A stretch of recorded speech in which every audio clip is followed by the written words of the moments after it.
पति ब्रह्मचारी। देवेंद्र बोलकर एक नौजवान फॉरेस्ट ऑफिसर बनकर पहले दिन की ड्यूटी पर आता है। सीनियर ऑफिसर वाले, welcome mister forest officer Devendra, तुम्हारी ड्यूटी क्या है तुमको पता है ना, ऐसे कहते हैं। तो वो अपने बड़े अधिकारी को सैल्यूट करके यस सर ऐसा कहता है। देवेंद्र ऐसे जीप में जंगल में घूमते हुए जंगल के जानवरों को कोई भी शिकार नहीं करना, वैसे जंगल की संपत्ति कोई भी नहीं चोरी करना, ऐसे देखते रहता है। देवेंद्र अपने माँ के साथ एक घर में रह रहा था। पिताजी नहीं थे और देवेंद्र की शादी भी नहीं हुई थी। एक दिन देवेंद्र जंगल में घूमते हुए राउंड पर रहता है तो उसको कुछ सन्यासियों का झुंड दिखाई देता है। देवेंद्र को देखते ही वो सभी सन्यासी भाग जाते हैं, बस एक बूढ़े सन्यासी के सिवा। वहीं बाजू में एक सन्यासी तपस्या कर रहा था। देवेंद्र उस सन्यासी से कौन हो रहे तुम लोग और सभी लोग ऐसे भाग क्यों रहे हैं करके पूछता है। वो, मेरा नाम क्यों बेटा, सन्यासी करके बुला बस। वो सभी कुछ देर पहले यहाँ पर गांजा पी रहे थे, इसलिए तुझे देखकर भाग गए, ऐसा कहता है। देवेंद्र, ओहो ऐसा है क्या, तो तुम क्यों नहीं भागे, ऐसा कहता है। वो, आज मंगलवार है बेटा, मैं गांजा नहीं पीता इसलिए नहीं भागा करके बोलता है। तभी देवेंद्र, मैंने तुझे कहीं पर देखा जैसा ऐसे लग रहा है, ऐसा कहता है, पर कहाँ पर देखा ये याद नहीं आ रहा है, ऐसे कहता है। वो सन्यासी, एक आदमी के जैसे दिखने वाले 9 लोग रहते हैं बेटा इस दुनिया में करके बोलता है। तो देवेंद्र, नहीं तेरा चेहरा बहुत याद आ रहा है, पर कहीं पर देखे ऐसे लग रहा है। इतना कि तुम सन्यासी क्यों बने, तुम्हारा परिवार कहाँ पर है करके बोलता है। तो वो, बेटा तुम्हारी शादी हुई क्या, ऐसा कहता है। देवेंद्र, नहीं हुई, क्यों, ऐसा कहता है। वो,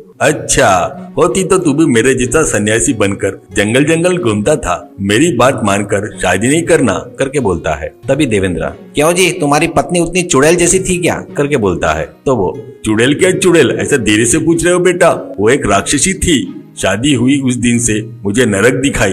मैं क्या खाना क्या नहीं खाना, क्या पीना क्या नहीं पीना, किसके साथ कैसा रहना किसके साथ कैसा नहीं रहना, वो सब वही बताती थी।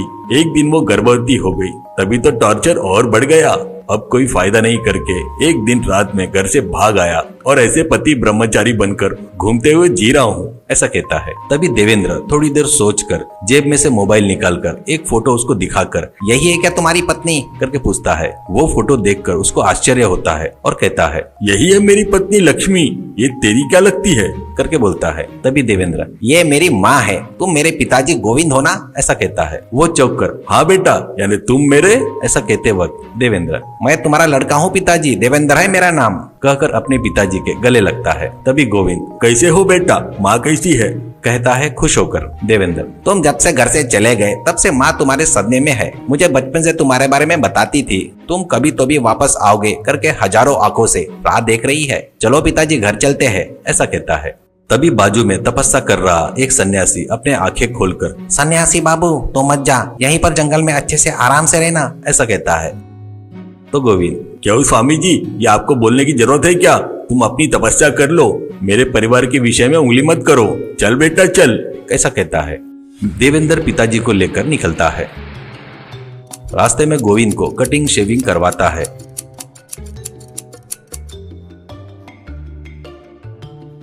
नए कपड़े लेकर पहनाता है।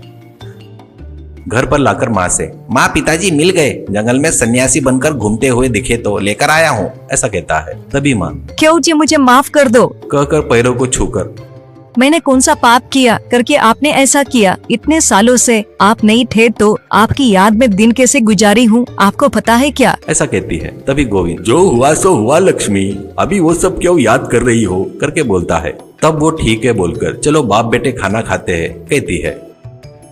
दोनों को खाना परोसती है तो गोविंद बड़े चाव से खा रहा था। लक्ष्मी, बेचारे सन्यासी का जीवन कैसे बिताए क्या, बराबर खाना खाए क्या नहीं, करके दया दिखाती है। बाद में देवेंद्र, पिताजी मैं और माँ ने आपके लिए कितने गिफ्ट खरीद कर रखे हैं आपको पता है क्या, चलो उस रूम में रखे हैं, चलो देख लो आप, ऐसा कहते हैं। तीनों रूम में आने के बाद देवेंद्र दरवाजा बंद कर देता है। तो गोविंद, क्यों बेटा, गिफ्ट बोला, यहाँ देखो तो लाठी रखे है, ऐसा कहता है। लक्ष्मी, वही है रे हम तेरे को देने वाला गिफ्ट। क्या रे, रोज पी कर आता क्या? घर में सिगरेट भी पीता क्या? जिस दिन नॉनवेज नहीं खाना है उस दिन नॉनवेज बनाओ करके झगड़ा करता क्या? ऊपर से तेरे को ताश खेलने की आदत थी, वो भी कम है जैसा अनैतिक संबंध चाहिए। ये सब क्या है बोले तो गाँव भर में मैं चुड़ैल हूँ करके प्रचार करता क्या? करके मारते रहती है। देवेंद्र भी चार लगाते हुए, गर्भवती है करके भी नहीं देखा, छोड़कर चला गया। अभी लड़का समझदार है, अच्छे पोस्ट पर नौकरी कर रहा है देखकर अब मुझे अच्छे से पालेगा करके चलने को बोला, वैसे फटाफट आ जाता क्या? माँ ने मुझे कितना मेहनत करके पाला तुझे पता है क्या? तू पीने का आदी होकर गांजा पीने के लिए सन्यासी लोगों से मिलकर मेरी इज्जत उतारता क्या? अब हमको तेरे से क्या काम रे? करके मार रहा था तो गोविंद अरे बाप रे मत मारो रे करके चिल्लाते हुए रूम में से भाग जाता है।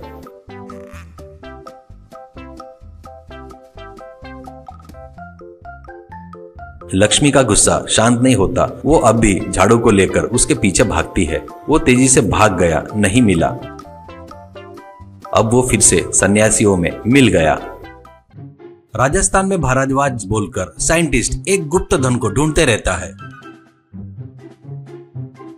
उसको कपाड़िया और गुप्ता करके दो धनवान उसको पैसों की मदद करते रहते हैं। उनके पास हरि बोलकर एक व्यक्ति कई सालों से बड़ी ईमानदारी से उनके पास काम कर रहा था। हरि उनका हर काम में मदद करता था। ऐसे ही रहते हुए एक दिन भारद्वाज के साथ कपाड़िया, गुप्ता और हरि एक पुराने बने खंडर के किले के पास जाते हैं। अब वो लोग पूरा किला ढूंढने के बाद वहाँ पर एक कुएं में मटका भर के सोने के सिक्के, गहने सभी को हरि बाहर निकालता है।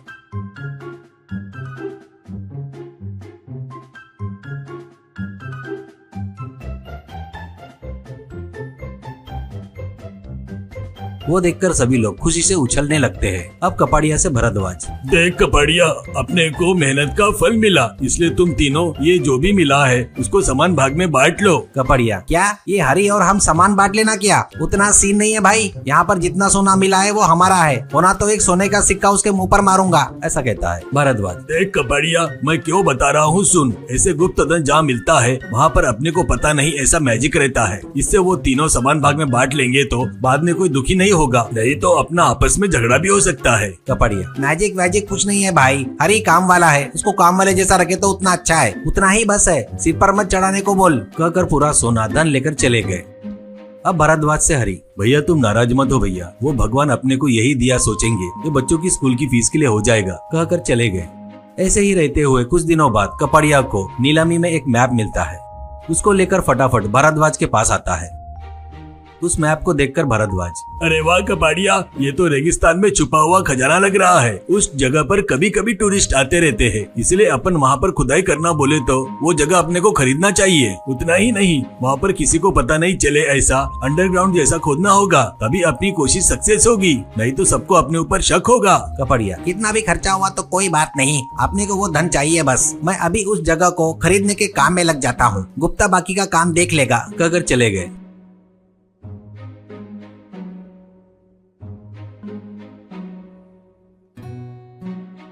ऐसे कुछ दिनों बाद सब कार्यक्रम पूरे होने के बाद रेगिस्तान में वो लोग जेसीबी से खोदना शुरू करते हैं। हरि वो काम खुद रहकर देख रहा था।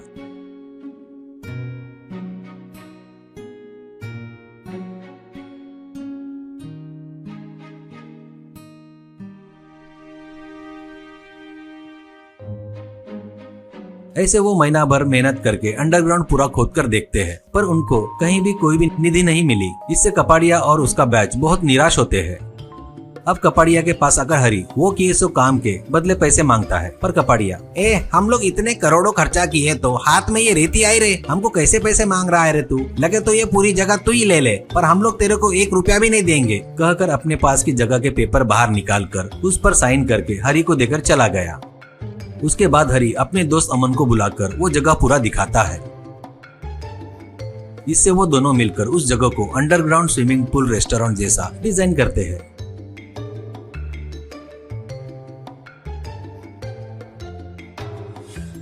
ऐसे ही रहते हुए कुछ ही दिनों में वो रेस्टोरेंट फुल फेमस हो जाता है। इससे हरि की पोजीशन भी बहुत बदल जाती है।